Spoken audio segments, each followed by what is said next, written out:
توخى الوحي عنوانا وشاد من نوره في القلب إيمانا وغذ في السير يبغي العلم ملتمسا أصوله فحباه الله رضوانا علم الشريعة تاج عز لابسه يشدو به ألقا سعدا وجلانا.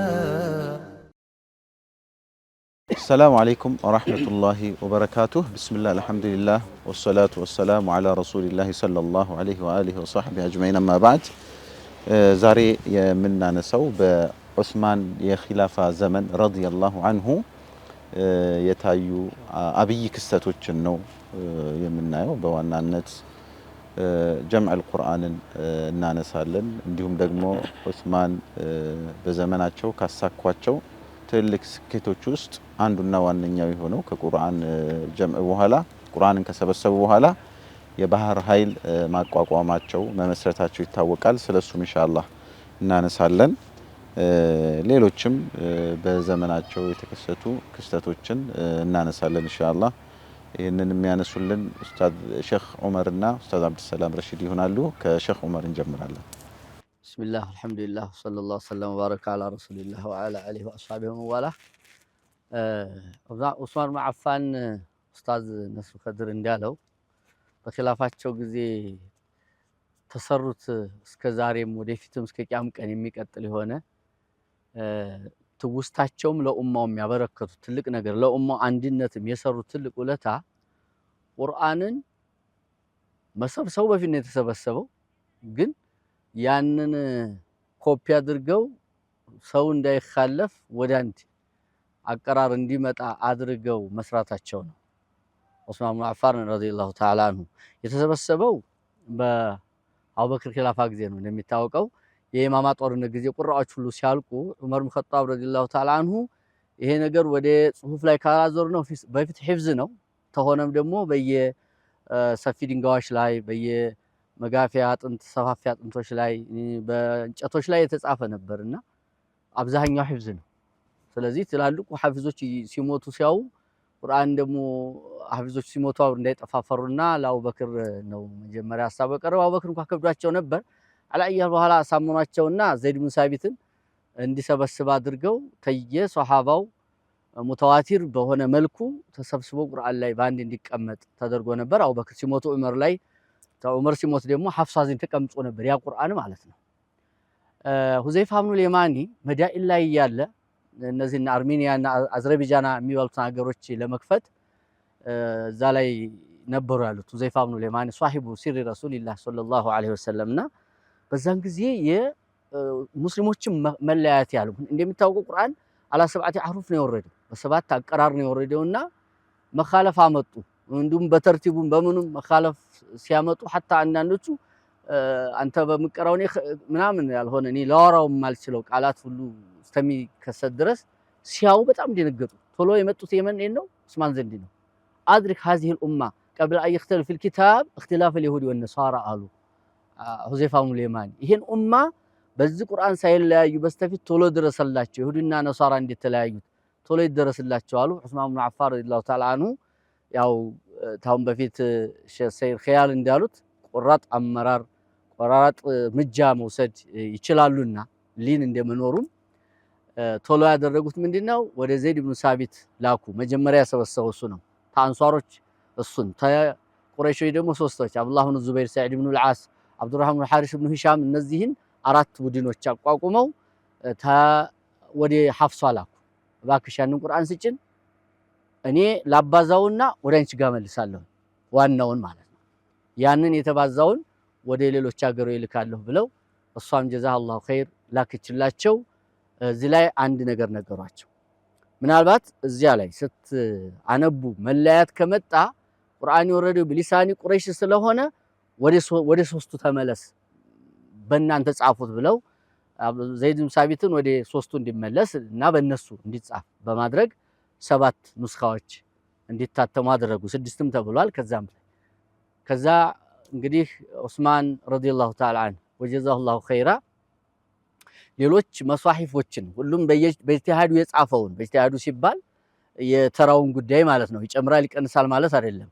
ያቀራር ጉዳይ ቅድም እንዳልነው በሰባት ቋንቋ ነው የወረደውና ያንን እንዲሰበሰብ አደረጉና ለበስራ፣ ለኩፋ፣ ለባህረይን፣ ለመካ፣ ለየመን፣ ለሻም እና ለመዲና እነዚህ ሰባት ቁርአኖች እንዲበተውና መርጂዕ እንዲሆኑ ለእያንዳንዱ ሰው እንዳሁን ማተቢያ ቤት ኑሮ ይደርሳል ማለት አይደለም።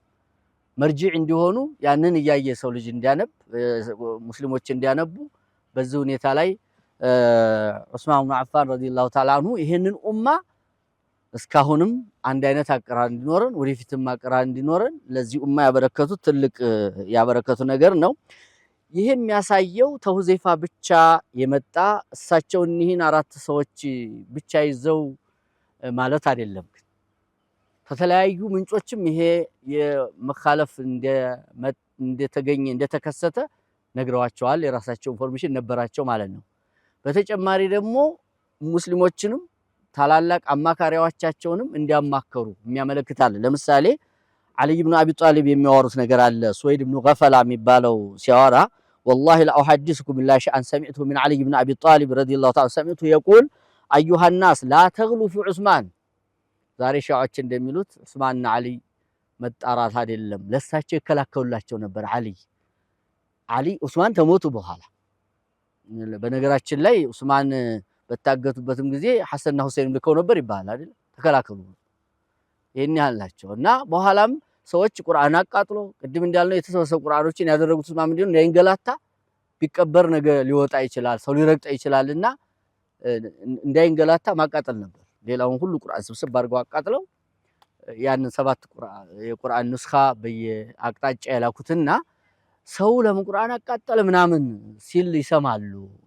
ባንዴ ያቀራል ለምን አረገን ሲሉ ይሰማሉ። አሊ ኢብኑ አቢ ጣሊብ አዩሃ ናስ ላ ተግሉ ፊ ዑስማን ወላ ተቁሉ ለሁ ኢላ ኸይራ፣ እናንተ ሰዎች በዑስማን ላይ ታው ድንበር አትለፉ፣ ኸይርን እንጂ አትናገሩ። ወፊ ሪዋያቲን ወቁሉ ለሁ ኸይራ ፊል መሷሒፍ ወኢሕራቂል መሷሒፍ፣ በአትሞ በላካቸው ቁርአኖችም ሆነ ባቃጠላቸው እባካችሁ ድንበር አትለፉ። ፈወላሂ ማ ፈዐለ الذي فعل في المصاحف ኢላ አመለ ሚና ጀሚዓን ይላል። አጠር ለማድረግ የሰራው ስራ በአጠቃላይ ብቻውን የሰራው አይደለም። በቁርአን ዙሪያ የሚቃጠለውንም እንዲቃጠል ያደረገው እንዲበተን ያደረገውንም ንስኻ ተደርጎ በራሱ አይደለም፣ እኛ ሁላችንም ተስማምተንበት አማክሮን ወስነነው ነው ብሎ አሊ ኢብኑ አቢ ጣሊብ ረዲየላሁ ተዓላ አንሁ ይኸጥብ እንደነበረ ሱወይድ ይነግረናልና ዑስማን ኢብኑ አፋን ረዲየላሁ ተዓላ አንሁ መናቂባቸው ቢወራ አያልቅም።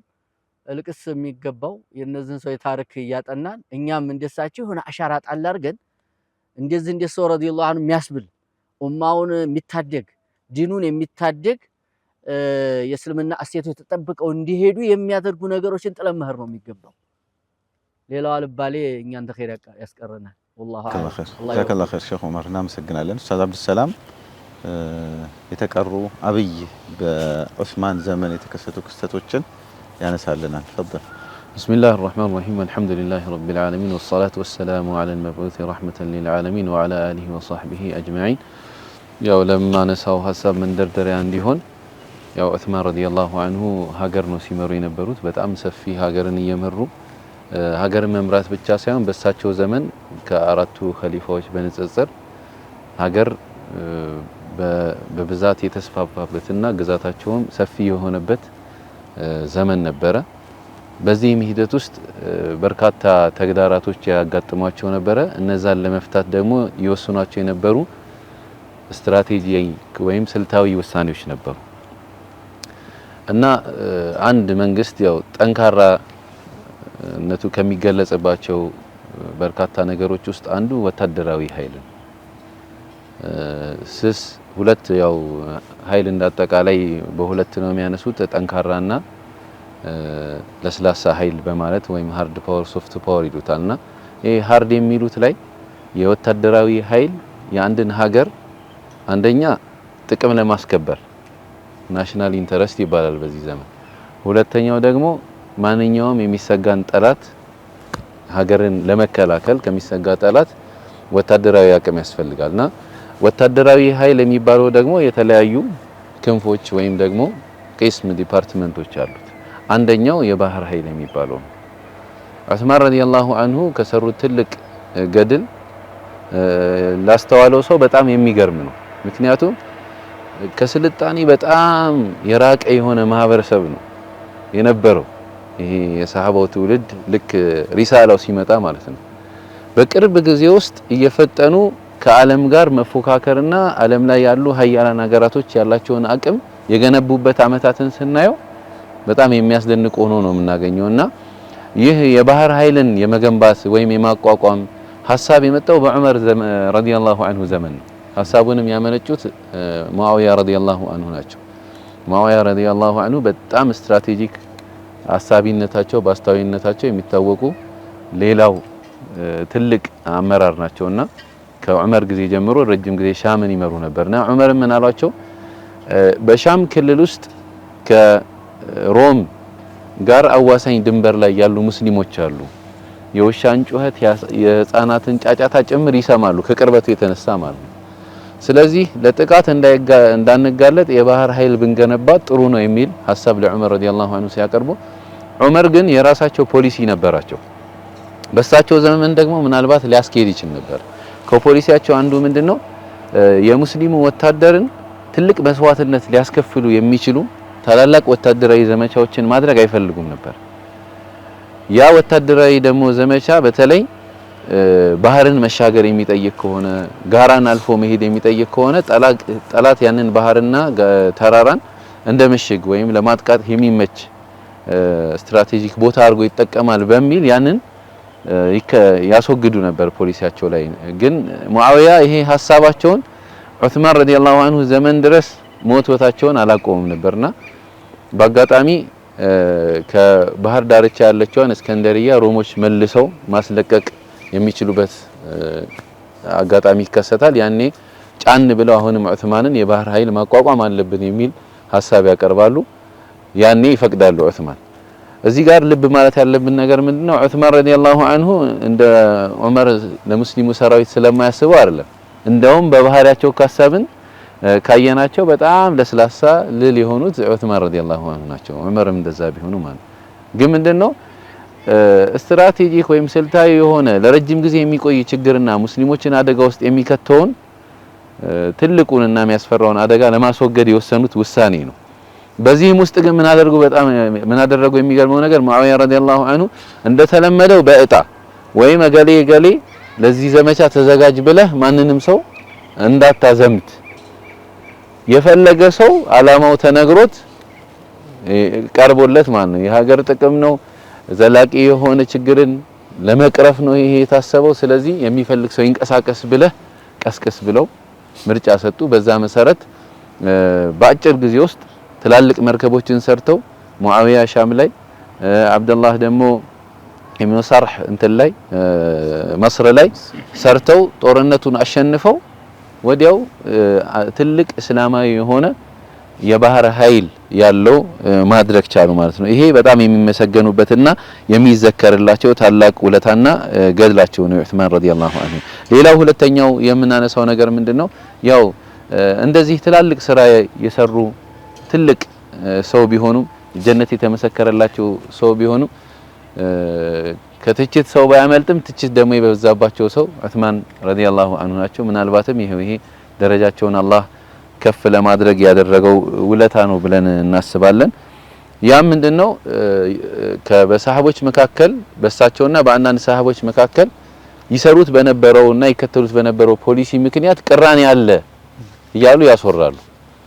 የሐሳብ ልዩነት ሊኖር ይችላል፣ ግን የሚወራውንና የሚናፈሰውን ያህል በውሸት የተሞላ ቅራኔ አይደለም የነበረው። ያም ቅድም ሼክ ዑመር ያነሱት ቁርአንን በድጋሚ የመጻፍ ወይም አንድ የሆነ ወጥ ኑስኻ ወይም እትም እንዲኖረውና የተቀላቀሉ ሳይታወቅም ሆነ ተብሎ ተጽፎ ቁርአን መስለው የቀረቡ ነገሮችን የማጥፋት ፕሮጀክት ዑስማን ረዲየላሁ ዐንሁ ይዞ ነበር። ይህ በጣም ወሳኝ የሆነ ትልቅ ውለታ ነው። አሁን አንድ ኢስላምን የምንኮራበትና ኢስላም ሌሎች ሃይማኖቶች ላይ የተለየ ብልጫ አለበት ተብሎ የሚነገረው ሙዕጂዛ ምንድነው? ቁርአን ሁሉም ቦታ አንድ ነው፣ የትኛውም ዓለም ላይ ማለት ነው። ይሄ አንደኛው አላህ እንዲጠበቅ ያደረገበት መንገድ አንዱ ኸሊፋው ዑስማን ናቸውና እዚህ ላይ ኢብኑ መስዑድ ረዲየላሁ ዐንሁ ተቃውሞ ነበራቸው። ይህ ተቃውሟቸው ዑስማንን እስከ መተቸት እስከ ማክፈር ደርሷል የሚሉ በጣም አሉባልታዎች መሰረተ ቢስ የሆኑ ሐሳቦች አሉ። ይሄኛውን ግን ባጭሩ ስንቋጨው ምንድነው ኢብኑ መስዑድ ረዲየላሁ ዐንሁ መጀመሪያ ላይ ቁርአንን ማቃጠል ሰብስቦ የሚባለውን ሐሳብ ብቻ ነበር ያሰቡት።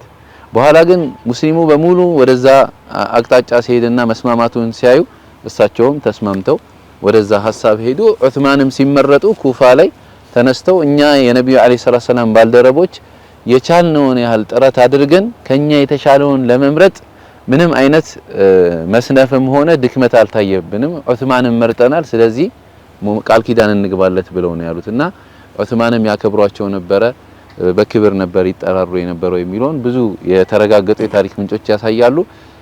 والله تعالى اعلم። ጀዛኩሙላሁ ኸይረን። ዛሬ በነበረን ቆይታ ዑስማን ረዲየላሁ ዐንሁ የኡማው አብይ ምንጭ የሆነውን ቁርአን በመጠበቅ የኡማውን አንድነት ቁርአን ላይ ቁርአንን መሰረት አድርገው የኡማውን አንድነት በመጠበቅ ረገድ ኃላፊነታቸውን የተወጡ ታላቅ መሪ መሆናቸውን ተረድተናል። እንዲሁም ደግሞ ወታደራዊ ኃይል በማጠናከር የባህር ኃይል የሚባለውን በማቋቋም የኡማውን እንዲሁም ደግሞ የመንግስታቸውን ሉዓላዊነት ያስከበሩ ታላቅ መሪ መሆናቸውን በዛሬው ቆይታችን ተረድተናል። ለነበረን ቆይታ የዛሬውን ፕሮግራም ላቀረቡት ሼክ ዑመርና ኡስታዝ አብዱሰላም ምስጋናችን እያቀረበን ፕሮግራማችንን እንቋጫለን። ጀዛኩሙላሁ ኸይረን። ሰላም አለይኩም ወራህመቱላሂ ወበረካቱ።